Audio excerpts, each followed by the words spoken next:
continue reading from Bhagavad Gita as it is, chapter 2, text 47.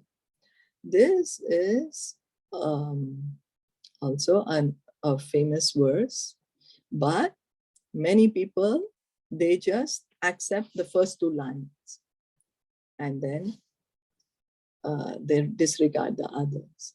Karmani evadikaraste ma phaleshu kadachana ma karma phala heturbur ma te sango astva akarmani. You have a right to perform your prescribed duty, but you are not entitled to the fruits of action. Never consider yourself the cause of the results of your activities, and never be attached to not doing your duty. So this is what Krishna is saying. Many people use this verse, quote this verse without understanding the actual purport of what Krishna is saying. There are 3 considerations here: prescribed duties, capricious work, and inaction. Prescribed duties are activities enjoined in terms of one's acquired modes of material nature.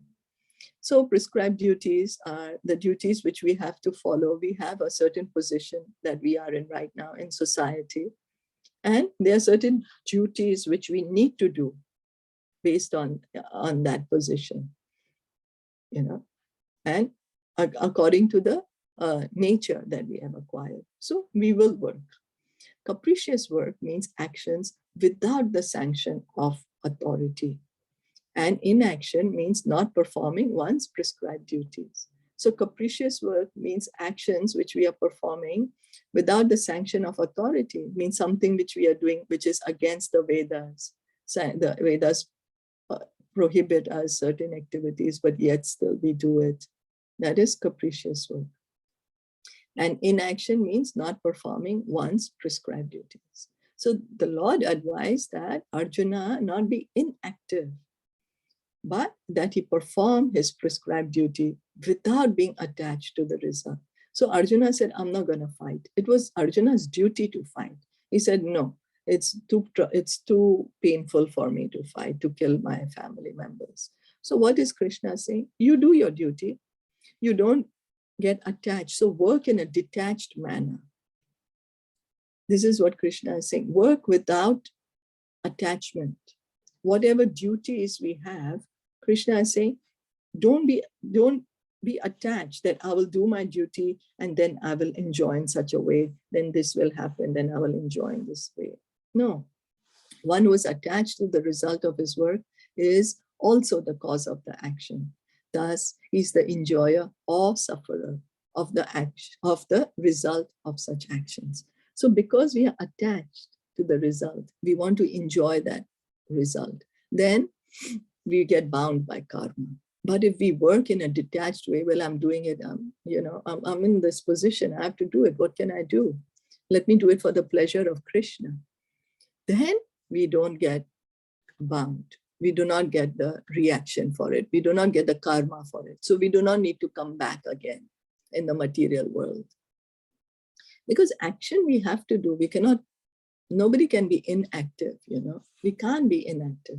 But if we do it in a way which is pleasing to Krishna, then that takes away the responsibility from our head. Oh, I'm not doing it. Of course, we can't kill people and say, I'm doing it for the pleasure of Krishna. Krishna does not encourage any kind of unnecessary killing. As far as prescribed duties are concerned, they can be fitted into 3 subdivisions, namely routine work, emergency work, and desired activities. I remember one, we were doing our Bhakti Shastri. I think Bhakti Shastri or Bhakti Vaibhav. Anyway, the speaker, he said, this is the best way for time management. We always have so many seminars and so many, processes and theories of how to manage time. But he said, if we can just follow this, then we can try to manage our time in a better way. That routine work, they are work which we have to do. We can't not do it. We have to bathe, we have to eat, we have to brush, we have to chant our rounds, we have to read from Bhagavatam, Bhagavad Gita. everything. Then emergency work, something comes up. Oh, I have to take my daughter to the hospital. It's just suddenly some emergency will come up. And desired activities. Desired activities are something which I don't have to do, but I want to do.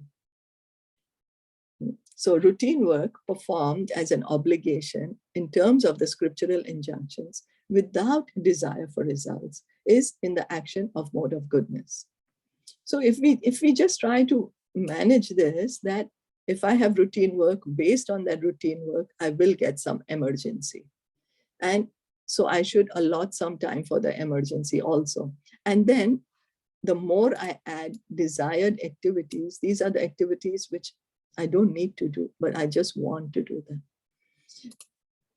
So let me try to reduce these things.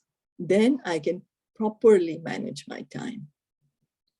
Because, we want to do the things we want to do, and then some emergency work comes, we say, oh my God, how do I do it? So we have to allot time for that. And I think it makes a lot of sense. So then routine work is what? This is my position and I have to do it. I have to do it. Let me not be attached to doing it or detached from doing it. Let me just do it for the pleasure of Krishna. Let me do it for the pleasure of Krishna. That is mode of goodness.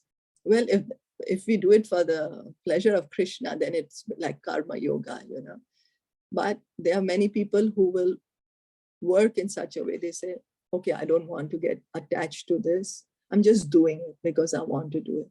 Working without attachment for the result, that is mode of goodness. Work with results becomes the cause of bondage. Therefore, such work is not auspicious. Whenever we are working, then we say, I'll do it, I will enjoy like this. Because we have that desire to enjoy, we will come back to this material world. Everyone has his proprietary right in regard to prescribed duties, but should act without attachment to the result. Such disinterested obligatory duties doubtlessly lead one to the path of liberation. So if we do our duties, it's my duty. I just have to do it. It's just my duty. It will give to detachment. It will give to detachment. And especially if we are able to say, let me do it for the pleasure of Krishna, then it's the best thing. And this is, we are saying about the prescribed duties, about the whatever position I'm in right now. Each of us have certain duties to perform. And if we perform it for the pleasure of Krishna, then we won't get the reactions for it. Arjuna was therefore advised by the Lord to fight as a matter of duty without attachment to the result. So Krishna is telling Arjuna, you just fight. Don't think you will get a kingdom, not get a kingdom, whatever. It's your duty to fight. You just fight. You don't think what's going to happen, what result will come out of it. So same, Krishna through Arjuna is teaching us. Whatever duty we have to perform, we just do it. Don't think this will happen, that will happen, I will enjoy in this way, I will suffer in this way. His non-participation in the battle is another side of attachment. Such attachment never leads one to the path of salvation. So Arjuna was wanting to artificially renounce. Oh, I don't want to do my duty. I don't want to do. And then artificially renounce that I'm going to go to the forest. But Krishna is trying to tell us that this is also attachment. This is also attachment. This is also still going to keep us in this material world. So we can see how Krishna is going to the root. He's because we try to find an easy way out and try to cheat ourselves. We'll try to say that I'm more advanced than I actually am. But Krishna is pointing out to each and everything and giving us not a room to do that, so that we can actually come to the point to surrender to him. And why is he doing that? Not that he gets some unnecessary pleasure out of it. He wants us to do that so we can understand who we actually are. Who are we truly? And what is our relationship with him? Any attachment, positive or negative, is cause for bondage. positive attachment or negative attachment. That's why he's saying don't renounce artificially, because then you're still attached and that you will still come to this material world. So inaction is sinful. We have to do our duties, whatever prescribed duties we are in, we have to do that. Therefore, fighting as a matter of duty was the only auspicious path of salvation for Arjuna. So Krishna is telling Arjuna, you fight, don't think what's going to happen. We should also do that, work without attachment. It's not easy because we are so attached that I will do this, I'm going to get this. I will do this, I'm going to get that. Krishna is saying, don't think so much. You just do what you have to do. Just do it.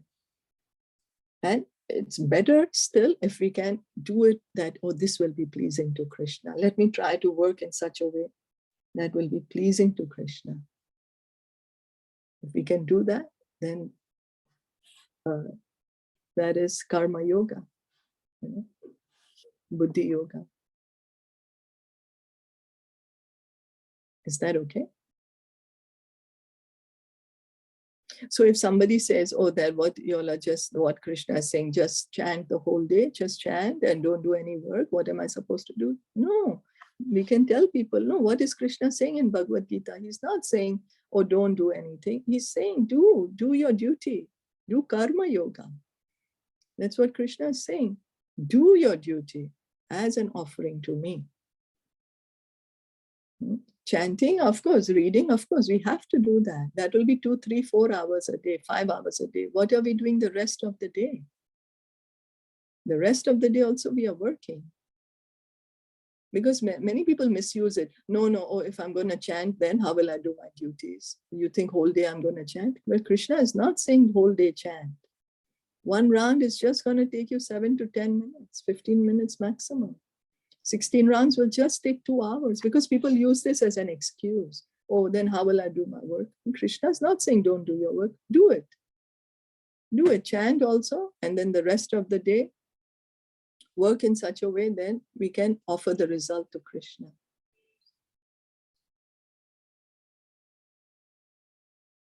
Okay. So if there are no questions or comments, we'll stop here for today.